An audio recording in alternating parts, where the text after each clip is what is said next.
Hey everyone, and welcome back to the Rich Habits Podcast, a top 10 business podcast on Spotify. My name's Austin Hankwitz. I'm joined by my co-host Robert Croak, and this episode is our question and answer edition, which means every single Thursday, Robert and I sit down and we answer your questions live. We have questions in this episode ranging from a ton of different topics. We cannot wait to jump into them. But before we do, I want to remind you all how to ask us a question in the future in case you want to do so. There are 3 ways you can ask us a question. The first way is inside of the Rich Habits Network. This is our sort of private community where we have those one-on-one conversations, those live streams, those really cool ways of communicating with our true fans of the podcast, and these people always get their questions answered. The second way is by sending us a DM on Instagram at Rich Habits Podcast, and the third way is by emailing us a question at richhabitspodcast@gmail.com. This episode, we've got questions from all 3, so Robert, can't wait to dive in. Yes, but a quick heads up, time may be running out to lock in that 6.6% yield at public.com. Right now, bond yields are at their highest since 2009, and you can take advantage of that right now at public.com with their bond account. But here's the thing, the Fed has begun cutting rates and there will probably be more to come this year and into 2025. The good news is, though, that with a bond account on public.com, you can potentially lock in a 6.6% yield until 2028.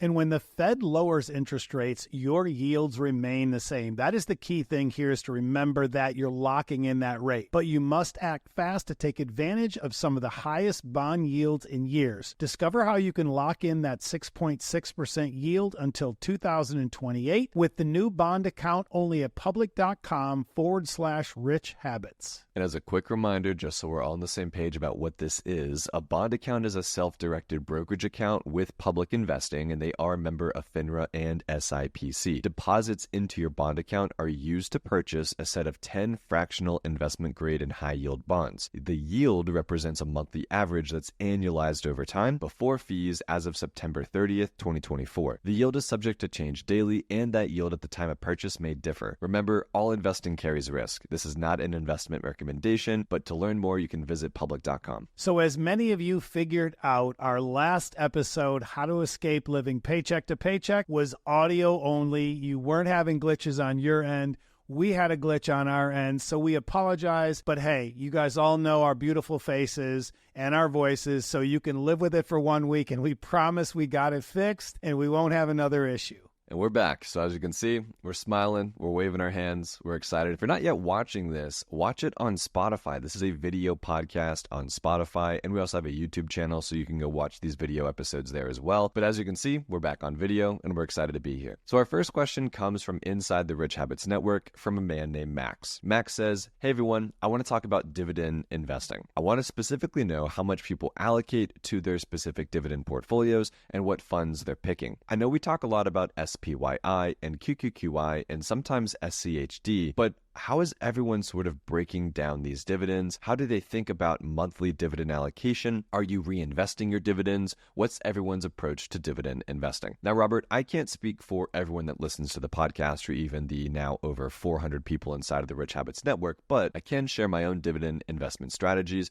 and it's pretty simple. So just so we're on the same page, what is a dividend? A dividend is simply a cash payment from the company you're investing into to you, the shareholder, for owning stock in the business. That's it. That cash comes from a percent of the profits that business generates over the last 3, 6, 9, or 12-month period of time. So what happens is the company makes all this money, they take some of those cash profits and they pay them to their shareholders as a, hey, congrats for being a shareholder in a winning company. Here's your portion of our profits. And why being a dividend investor is pretty important here from a shareholder perspective is because you are investing into companies that are, 1, profitable, and 2, paying you a percent of their profits that tend to go up every single year. A good example of this is Cintas Corporation, ticker symbol CTAS. Their most recent earnings call stated that this year, 2024, is their 41st consecutive dividend increase to their shareholders, right? So like that is really, really cool. And you go look at their stock chart and it has outperformed over the last 5 years, Apple, Microsoft, Amazon, Google. So dividend investing isn't always boring, Robert, but it could certainly be a way to have a good strategy around your portfolio. Now, to answer Mac's question specifically, he asks a little bit further in this around how he should allocate $300 a month to building a dividend portfolio. In my opinion, the easiest way to get exposure to companies like Cintas Corporation and other companies that are raising and growing and paying their dividends is through the SCHD ETF that he had mentioned. That is an ETF that holds stock in companies that pay dividends to their shareholders and increase those dividends to their shareholders every single year. It's a winning investment strategy in my book. I agree. And, we have different strategies of how we do this. I do hold SCHD, but I also hold individual stocks that I like. We talk about also SPYI as a fund and QQQI as a fund. We love both of those from Neos, but I also love Lowe's and John Deere and some of these other dividend-paying companies, Citigroup. There's just so many good ones out there. So I think, Max, just do your research and figure out what is your risk tolerance and how much of your portfolio you should have in these dividend-paying ETFs and stocks. I personally keep it around 10% of my overall portfolio, but I know, Austin, I think you're a little higher than that, but you're on the right track, Max, and you're looking in all the right places. And a quick pro tip for everyone listening, and Max, great question, is to look at two things. One of them is payout ratio. You want to make sure that there's not so much of a payout ratio as it relates to the profits of the stock, because that can be a little bit of a red flag. But also you want to look at what they're actually paying as a dividend. Once they get over 5%, I always look at that as possibly being a red flag, because they're trying to coax you into staying into their stock with this high dividend, while maybe there's some rocky road ahead. So keep in mind of those two things when you're looking and making a decision, that it's all not rainbows and unicorns with dividend paying stocks. And so just keep those two tips in mind, and that should help you. I love that perspective, Robert. Our next question comes from Priyanka K. Priyanka says, we currently own a townhome, which we bought for $600,000 in 2019. That townhome's interest rate is 2.9%, and we pay all in $2,800 a month in property taxes, homeowners insurance, and everything in between. We always have wanted to own a single-family house, mainly because we need a backyard for our dog and would really love a basement. We found a home that meets this criteria for $1.2 million,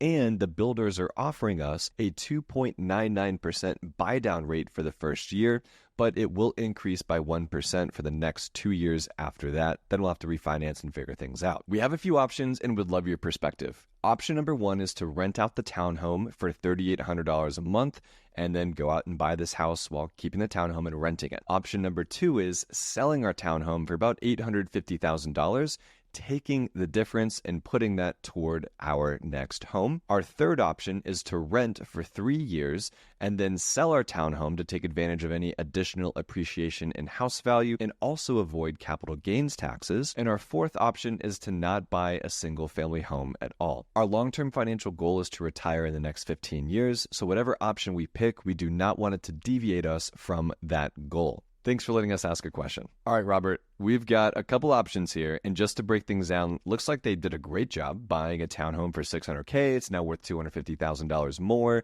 They've got a great interest rate, and we're not going to see interest rates like that again for several more years. So with that context, I'll let you take things away from here. Yeah, I mean, congratulations, Priyanka and husband. It's a little tough without all of the information to know which of these 4 or 5 options is best, because we don't know how much they've got socked away in retirement. We don't know what their income is every year. We don't have all of the details, so it's a little tough, but I'm going to take a stab at it. It seems to me right now, based on this information, I don't know that I would go buy the single family home just yet, unless, let's say, your retirement savings is maybe over $500K right now and you guys are making $150,000, $250,000 plus per year. Otherwise, I would look at keeping the townhome maybe for 1 or 2 more years, letting these rates come down. Let's see what the market does. Does it cool off in your area? Because again, we don't know where this location is. You could be in an area where the prices are really hot and high still, and we might see a cool off period. So I'm unsure of what the best option is given the information. I don't mind if you sell it, but I don't know if I'd sell it again and take all the money and dump it into this $1.2 million home, because again, you could see a decrease in values like a lot of people are seeing in South Florida, some parts of Austin, Texas, Southern California markets. So I would hate to see you buy it at 1.2, get the short-term buy down, and then in 2 years, the house is worth $950 and you're back up to 5.5% interest. So just be careful there. You do have options. You've set yourself up well. I would hate to see yourself go backwards financially by choosing the wrong option. What a great breakdown. And I largely agree with you, Robert. I would stay in the camp of probably just not buying a single family home at all right now. Just looking at these numbers, right? Let's pretend that you did sell the house for $850,000, and after fees and everything else, let's say you had $200,000 to put toward this next house. That means you'd be borrowing about $1 million. Now, sure, in that first year, it's at that, call it 3% interest rate, and then it'll increase to 4% for the next 2 years. Then maybe you could refinance it at 4.5%, but still at 4.5% interest, that is a $5,000 per month payment on just the principal and interest alone. We're not talking about property taxes. We're not talking about insurance. So you guys right now are at this $2,800 range. You're immediately going to double that. Let's call it $5,500 a month after you include everything else. I'm not saying you can't afford that, but just make sure if you all really do want to retire in 15 years, just make sure that you can afford that. Because if I was in your situation, I'd really consider holding on to that $2,800 a month payment a little bit longer, because you have to think about the opportunity cost of not doing so, right? So by buying this new property at this, call it $6,000 per month, $5,500 per month, you are now talking about an additional $3,000 a month in property costs, right? Cost to just live. That extrapolated over the next 5, 6, 7 years, because I'm sure you're going to be there for at least 5, 6, 7 years before you consider doing anything regarding early retirement, is going to be $250,000 of net additional costs to live. I mean, unreal, $250,000. So if you had not done that and you just lived in the townhome for another 5, 6, 7 years, you would have saved yourself, one, $250,000 of cash out of your bank account over that, call it 6 or 7 year period. And then two, if you had taken that $250,000 and had invested it, now we're talking about $500,000 of additional capital that would allow you to retire early. I guess what Robert and I are saying is you've done a great job, and you've done a really great job of laying out your decisions and methodically thinking through this next process of your life. Whatever choice you make, just make sure you understand how much it's going to cost you in net capital, right? Leaving your bank account every single month and year and over that time period, as well as what that money would have looked like if it was invested over that same period of time. Yeah, I agree. And another way to look at this, and it bothers me a little bit, is you're going from 600 to 1.2. So it's a pure double in house cost. Okay. And so as Austin alluded, that's going to be a pure double and more in your monthly income. So I don't know if you've made a bunch more money per year since 2019. If you had, great, then maybe you can afford this home.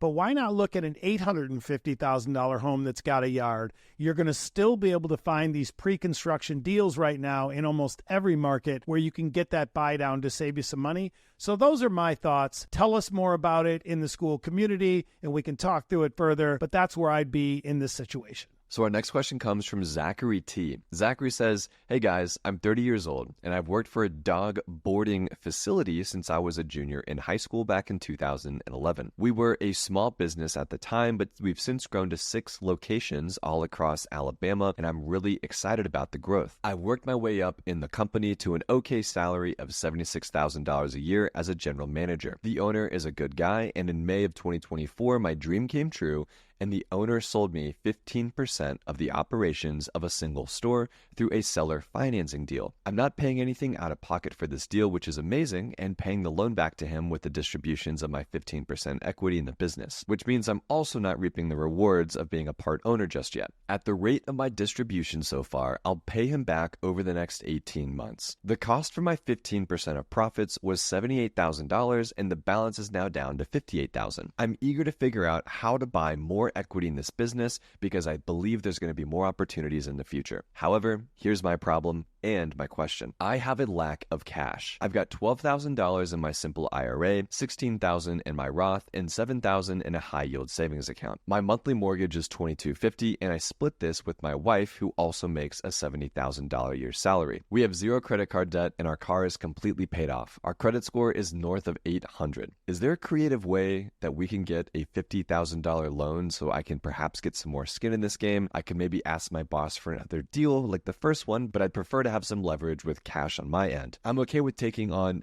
debt because I think this will do well in the future, but I want to know your thoughts. Robert, this is definitely down your alley, so I'll let you kick this one off. Yeah, Zachary, great question. And let's back up a little bit. It says here that you paid $78,000. You're paying $78,000 for your 15%. So I would like to understand, without knowing it right now, maybe down the road, what multiple was that figured at for owner's discretionary income per year? Because it looks like to me, if it's just a 1-to-1, you're paying on basically $1 million or close to $1 million in revenue. I think it's like $880,000 in profits for the year for you to pay for that. So that's number one. I would want to know before you try to get more equity, are you getting a good deal? Generally, in a business like this, you're going to want to base the equity multiple on a multiple of owner's discretionary income, which could be a 2x multiple, a 3x multiple of the profits of the business. That's number one. Number two, there are a lot of ways you can go get money, and I wouldn't take it from what you have nestled away now, because we always say before you go out and start diversifying too much,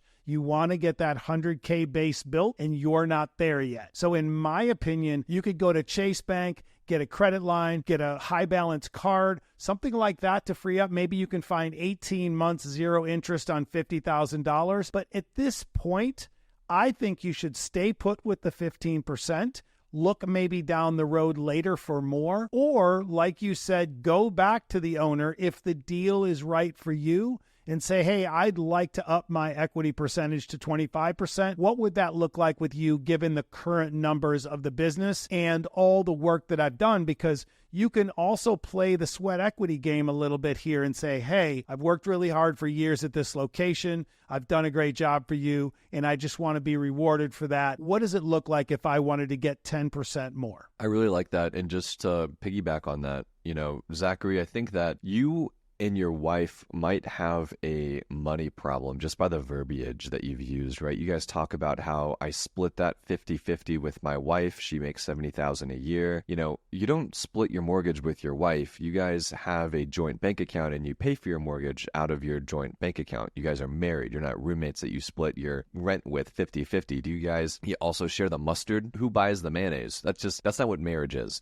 So Zach, I also want to encourage you now to think about, as you invest toward your future, not just think about it as me, but think about it as us, right? You guys are married. And the second thing I want to call out is you're making $146,000 a year as a combined salary for your household. Household income of, let's call it $150,000 a year of a salary. Now, of course, you're going to take out taxes and insurances and things like that, benefits. So you're probably around this $110,000, $115,000 take-home pay range, which is just north of $9,000 a month. I don't understand how someone who is taking home $9,000 a month with a $2,250 mortgage, which is very reasonable, does not have $25,000 in a high yield savings account, and then also perhaps maybe tens of thousands, if not hundreds of thousands of dollars now going forward invested to build your base. You mentioned you're 30 years old. Maybe you guys are newlyweds. Maybe you both are new to making six figures as a household, but this goes back to what we were talking about in our episode on Monday, right? Living paycheck to paycheck, there's 63% of people that make over $100,000 a year that are living paycheck to paycheck. I'm not saying that you guys are living paycheck to paycheck, but only having $7,000 saved doesn't look very good on the surface. So just make sure before you get into all the semantics with trying to own equity in the dog grooming business and doing all these different things, to Robert's point, that you go out and you build your base first. I need you to max out that Roth IRA every year. I need your wife to be maxing out her Roth IRA. Maybe she does have a retirement account at work. It's time for her to invest up to the match with that. You guys have money left over. Maybe it's time to beef up that emergency fund to $15,000, $20,000, $25,000, whatever, let's call it 6 months of expenses are for you, should be saved in an emergency fund. There's a lot of things that you need to do and worry about, in my opinion, before you go out and say, I want to go own 15% of a dog grooming business. And I want to add one last thing, and Austin, that was a great breakdown. One last thing, Zachary, is this. Right now, you're getting your payments made by your distributions of the business, correct? That's the way I understand it. But you don't know how those numbers are being calculated at this point. Are you seeing monthly P&Ls? Are you seeing quarterly P&Ls to know what the actual profits are, and if in fact your distribution is correct? That would be my next question for you to make sure you understand, because what happens when you get to the end of the train ride, you're paid off, you own your 15% free and clear, and then all of a sudden your distributions go down to $500 a month because the profits weren't really ever there. And so you have to keep in mind, you need to understand those numbers of the business. But I agree with Austin. I'd stay put on the 15%. I would work really hard to get your expenses in order so you guys can start socking away more money towards retirement. Because the number one thing we are always going to, the hill that Austin and I are going to live on, is making sure you have that 100K base first before you diversify too much, because we don't want to see you living paycheck to paycheck down the road. I love it. I mean, straight from this email, right? My problem is a lack of cash. You guys take home $9,500 or so per month. There is no lack of cash. There shouldn't be. No credit card debt. You have no car loans. You have nothing else debt that you had mentioned here, but your mortgage. It's like, figure it out, Zach. We think you guys got this here. Just time to buckle down and get that figured out. You're 30 years old. It's time to make those moves. So as a quick heads up, time may be running out to lock in your 6.6% yield at public.com. When you invest in a bond account on Public, you can lock in your rate until 2028. But with more potential rate cuts on the horizon, you might want to act soon. Discover how you can lock in a 6.6% yield until 2028 using the new bond account only at public.com/rich habits. So our next question comes from Thoy V. Thoy says, "Hi, Austin and Robert. I love listening to your podcast. I want to ask for your advice. My mom is 55 years old. She has no debt. She has not built her base yet for retirement. So is it still worth it for her to invest in the Roth IRA now? What are some options for her to maximize her savings for retirement if she wants to retire in 5 years by the age of 60? Good question.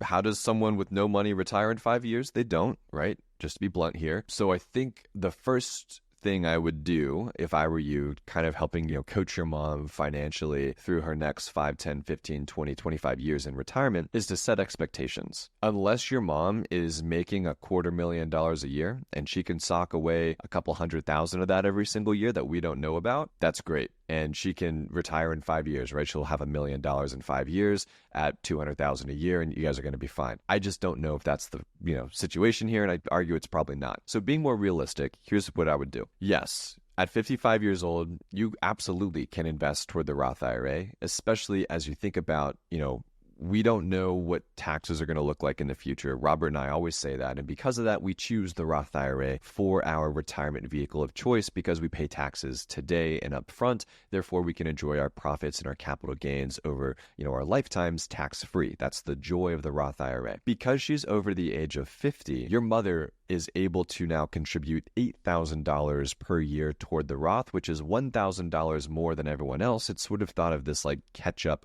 amount of money here. So $8,000 a year. If I was in your mother's shoes, I would absolutely do everything I could to start maximizing my Roth IRA contributions of that $8,000 per year over the next, let's call it 5, 6, 10, 15, 20 years. That will likely increase as well. We've seen that in the past. So maybe that'll increase to $8,500 or $9,000, maybe even $10,000 one year. Who knows? But what I'm saying is absolutely start investing in the Roth IRA. If she has nothing at all saved, I would probably be aggressive, but then I would also consider the time horizon of the investment. So back to this idea of setting expectations, you cannot retire at 60 years old unless she plans to live off of rice and beans for the rest of her life. I did the math for you, and $8,000 a year invested until your mother is 72 years old, which is the first year she has to start taking those required minimum distributions out of her retirement accounts. That $8,000 per year for that 17-year period of time is going to be about $430,000 starting from scratch. That's a pretty decent nest egg to retire on. I mean, it's not perfect, but you mentioned she has no debt, so that could be a really cool thing to generate some income for her. Let's call it maybe $2,500 to $3,500 a month of income. But yeah, all in all, there's a world where she can have a comfortable retirement, let's call it in her early to mid 70s, by maxing out the Roth IRA, taking advantage of that tax-free income in her 70s and later on in life, but also to reimagine what retirement might look like. We talk about this all the time, Robert, how people think retirement is sitting on a beach, drinking Mai Tais and listening to music, when in actuality, retirement for a lot of people is passion projects and maybe doing some consulting for things that they're really, really passionate and excited about, right? Making making a little bit of extra income on the side while also, doing things that make people happy. I think, Robert, you could retire 10 times over, but you do this podcast because it's a lot of fun and it makes you excited to wake up in the morning and it's cool. So Thoy, I would encourage your mom to think about, what does retirement look like for her? Does she have a specific skill set or a background in something that maybe she could offer some consulting or do some side work and things like that around her passions, allowing her to generate an extra $500 to $1,000 a month to help subsidize her lack of retirement nest egg. So that's my just quick breakdown. I think your mother has a long way to go as it relates to retirement since she's starting from scratch. However, she has a lot of time. She's only 55. She's very young and she's likely going to live for another 30, 40 years. So with that, I'll pause. I'll let Robert jump in with his perspective as well. Whew. Well, I'd say you crushed that, and here would be just a few little minor points I'd like to add. It may seem like maxing out the Roth IRA at 55 since she doesn't have her base is daunting at that $8,000 a year, but look at it this way. She can have some dignity in retirement and have almost $500,000 just by putting away that $666 a month.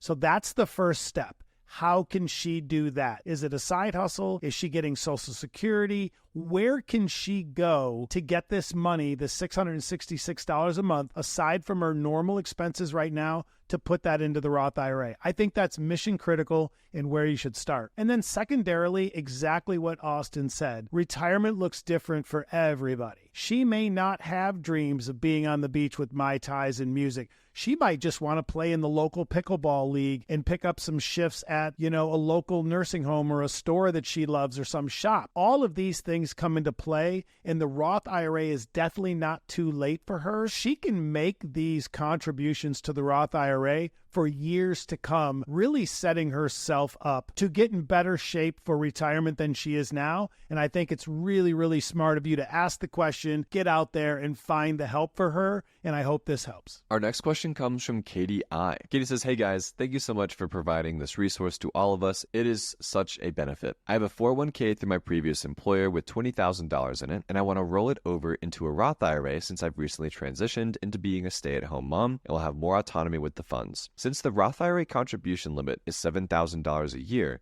where do I park the remaining $13,000 from my 401k during the rollover period? Can I park all of it in my Roth IRA and then just contribute $7,000 a year from that total amount? Or can I contribute the entire $20K at once since it's a direct rollover? Or does the remaining $13 go into my checking account? I'm a little confused on what to do. Much appreciated. Oh my gosh, this is such a fun question. All right, Katie, you are thinking about this entirely correct. We are so excited that you're thinking about autonomy with your money. You want to have control. You want to invest it correctly. You want your money to grow, and we cannot be more excited for you. Here's the deal as it relates to rollovers. Think about your Roth IRA like this. Every year, you can only take $7,000 from your checking account or wherever else and deposit that into the account. Net new capital, right? New money invested is $7,000 a year. If you already have money invested that's been, deposited over the last several years, like you have with this 401k, that money is already invested, it's already deposited, and it's already out there in the ethos. Therefore, you can take all $20,000 of that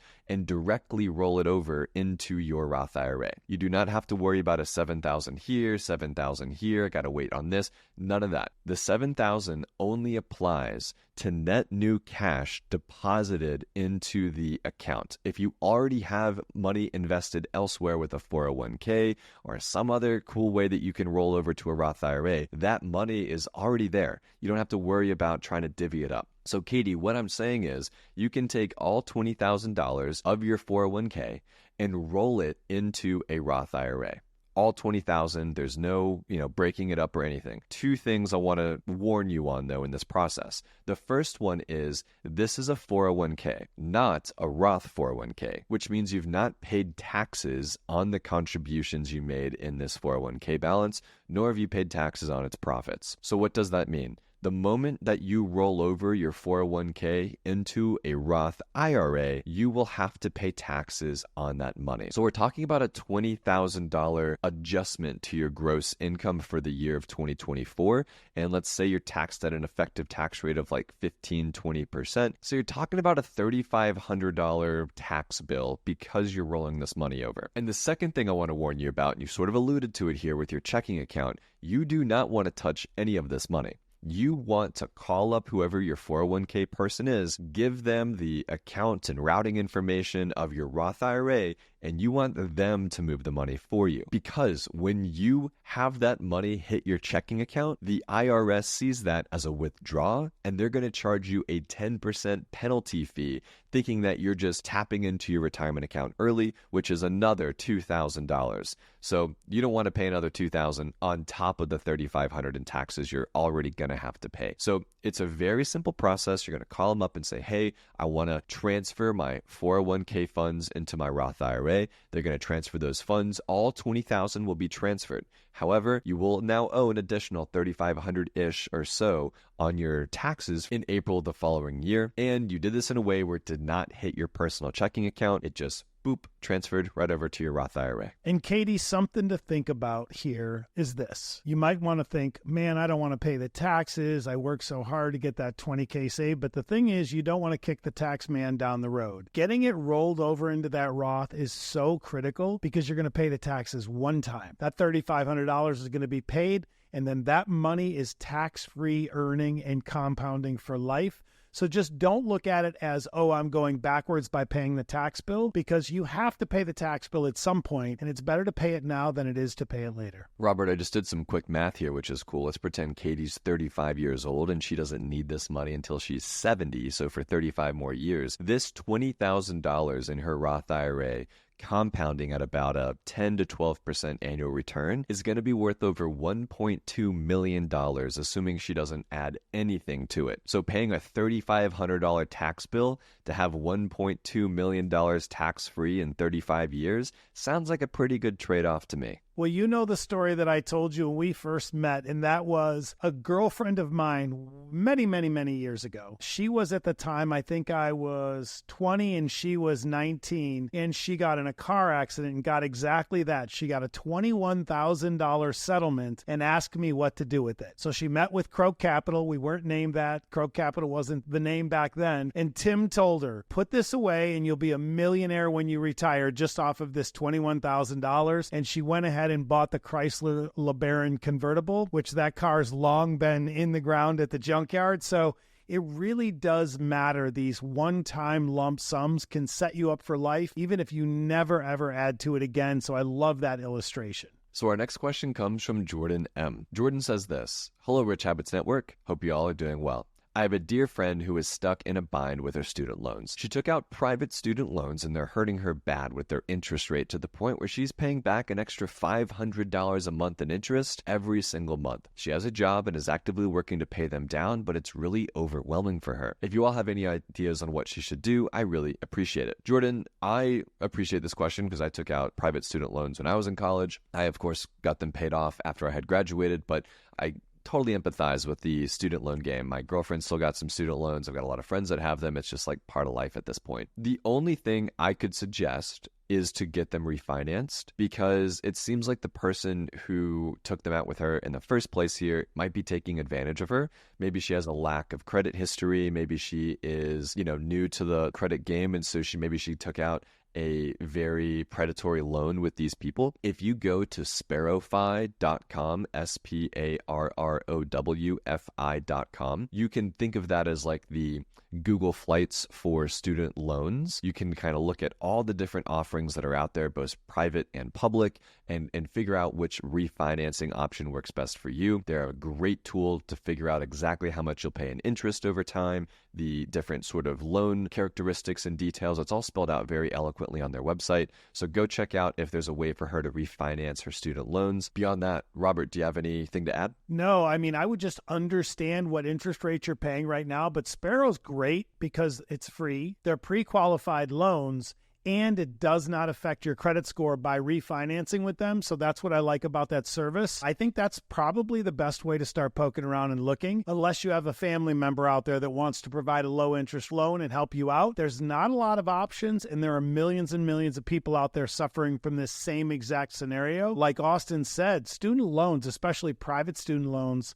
have just become part of life now. And that's unfortunate because it really prevents people from getting out there and starting their investing towards retirement because they have these hefty student loan payments every single month. So check out SparrowFi. I think it's great. It's a good place to start. And what's tough about this too, Robert, is when we got invited to the White House earlier this year to learn more about the SAVE plan that the Biden-Harris administration had sort of came up with there. And what's tough again is about this is these are private student loans. So they're not even, this woman isn't open to any benefits that might come from sort of this debt relief or anything that's kind of working on behind the scenes there. So definitely check out that website, SparrowFi Jordan, and we're wishing you and your friend a lot of luck. Our last question comes from Trayton C. Trayton says, hello. First, I would like to thank you guys because I've been listening to the podcast for about 2 months and I've learned so much already. I'm a 20-year-old college student in my 3rd year. I have enough scholarships and grants that I do not have any student loans, and I actually receive refund checks every semester. I am an education major, so my degree will not be very high earning to begin with, but maybe it will increase over time. My question is, what should I do to be financially free with a medium earning job? I'm brand new to investing. I currently have $1,000 in my high yield savings account, $800 in my Roth IRA, and $500 in a traditional brokerage account. I have 2 years of school left, and I should receive about $20,000 in income through these refund checks. What would you all do in my situation? I'll take this one right out of the gate. Trayton, you're already doing it. You may not realize, but just by listening to the Rich Habits podcast and submitting a question like this, it already means you're ahead of the game by 95% of everyone else that's in your age group of 20, 22 years old, because most of them are more concerned of what's happening with P. Diddy and what's happening in football, while you've got your eye on the prize and that's your future. So that's step number 1. You've already got dialed. Number 2 is to remember, any money you can put in early while you're young and let it compound into that Roth IRA that we talk about is going to pay you tenfold later on in life if you leave it there and you're consistent. So just by getting started now, even on a meager salary, and I don't know what that would be, let's say it's $60,000 a year. If you can still find a way on that $60,000 a year salary to max out that Roth at $7,000 a year at your age, you will still have over $1 million in retirement. So you're in the game, you're doing it right, and you're on top of things and thinking about all the right things. So do what you're passionate about. If you want to be a teacher, you want to be an educator, that is incredible. The world needs it. And just don't worry about it, because if you're consistent and you get that money put away every month, you will be just fine in retirement. I couldn't have said it better myself, Robert. We definitely need more strong-willed teachers in this world. Trayton, a couple things. The first one you'd mentioned is you're not going to have student loans. That is an amazing blessing. So that's great. That should be a great sort of kickstart to make sure that you stay at a high-interest debt. I know a lot of friends that are in sort of that medium earning job between, let's call it $45,000 to $65,000 a year in their 20s. And unfortunately, they did not have the right resources and tools in place to keep them out of high-interest debt. And so, Trayton, what I'm trying to get at here is stay out of high interest debt your entire life. You don't have it right now. There's no reason to go into it. Do not swipe the credit card. Do not get that used car loan for 9, 10, 12%. Do not go take out the personal loans to go on the vacation or whatever else thing you might find online. Or maybe you see your teacher buddies experiencing a better lifestyle knowing, wait a second, that person makes $55,000 a year. How'd they go on their 3rd vacation this year? I don't really understand that. It's because they're in high interest debt. So Trayton, here's what you need to do. Take this $20,000 that you will get in these refund checks, assuming that you're going to take probably most of that to supplement your lifestyle over the next 2 years as you navigate college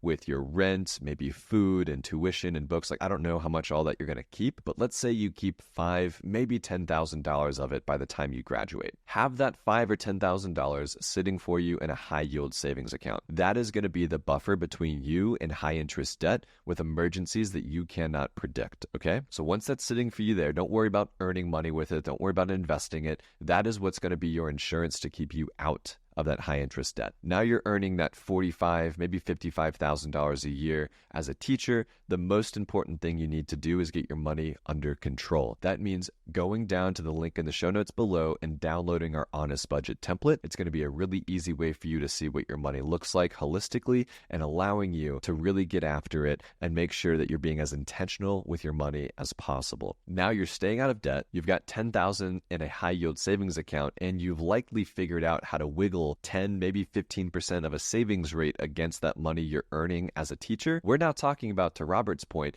maxing out that Roth IRA. You're already contributing to your 403b, right? You're doing all these great things. You're not just going to have $1 million. You're going to have millions, plural, in your retirement accounts by the time you're 60, 65, 70 years old here. So Trenton, there's a bunch of ways you can do this, but the secret sauce is to make sure you don't find yourself swiping that high interest debt credit card every single time that you want to go on that vacation or go, maybe pay for that emergency, because you've got your money handled and under control already. And the other kind of, I guess, pro tip would be you've got summers off. When you've got that 3 months off during the summer, go have that second job, go have that side hustle, make 10 grand, 15 grand during the summer and put all of that into your investment portfolios. That will guarantee you that you will be a multimillionaire in retirement and probably be able to retire early, because most people that are teachers, when they have the summer off, they just don't do much. They have a lot of fun, maybe work on their, their hobbies or whatever. And you could really change the game by just having a side hustle or a second job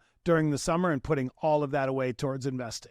We're rooting for you, Trenton, and we could not be more excited that you listen to the Rich Habits podcast. Everyone, thanks so much for tuning into this week's episode of the Q&A edition of the Rich Habits podcast. If you don't already, hit us with the follow button on Spotify or Apple or YouTube or wherever you're watching this, and be sure to share the episode with a friend. If you like the questions we answer, if you want to ask us a question in the future, there's a bunch of ways to get in touch with us, so be sure to do that, and we can't wait to answer more of your questions down the road. Yeah, I'm so excited. This was a great episode. So many incredible questions coming out of the Rich Habits Network. And like Austin said, if you've not checked out the Rich Habits Network yet, you definitely should. We love it. We have an incredible newsletter. I think it's one of the best in the country. We have our private lives every Tuesday at 8:30 Eastern Standard, and you can watch the videos if you can't attend. There's just so much happening in the community. I really, really love where it's going and excited to have you join. Thanks, everyone, and have a great rest of your week.